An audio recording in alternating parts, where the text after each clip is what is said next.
কোরবানির ঈদে ভোলার আকর্ষণ লালচান। মালিকের দাবি লালচানই জেলার সবচেয়ে বড় গরু। প্রাকৃতিক উপায়ে মোটা তাজা করা গরুটির দাম হাঁকা হচ্ছে 15 লাখ টাকা। প্রাণী সম্পদ দফতর বলছে চাহিদার তুলনায় বেশি গবাদি পশু প্রস্তুত রয়েছে এবারে।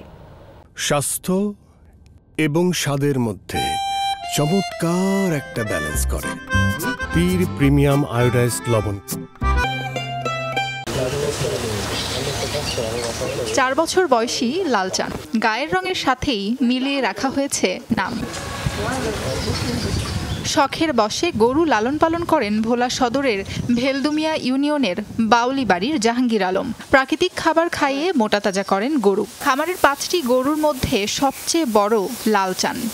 আমার গাভীর বাচ্চা লালচানের বয়স 4 বছর। প্রাকৃতিক খাবার খাওয়াইয়া পালিতেছি কোরবানি ঈদের বিক্রির জন্য।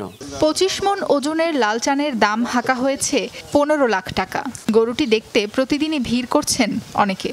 প্রাকৃতিক ঘাস খাওয়াই, খৈর, বসি, সয়াবিন, খেসারির ডাল খাওয়ায় যত্ন সহকারে বড় করছি, লালন পালন করছি।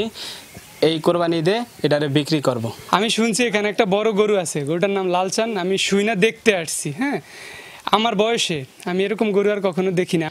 গরু বিক্রির জন্য প্রান্তিক খামারিদের পরামর্শ দিচ্ছেন প্রাণী সম্পদ কর্মকর্তারা।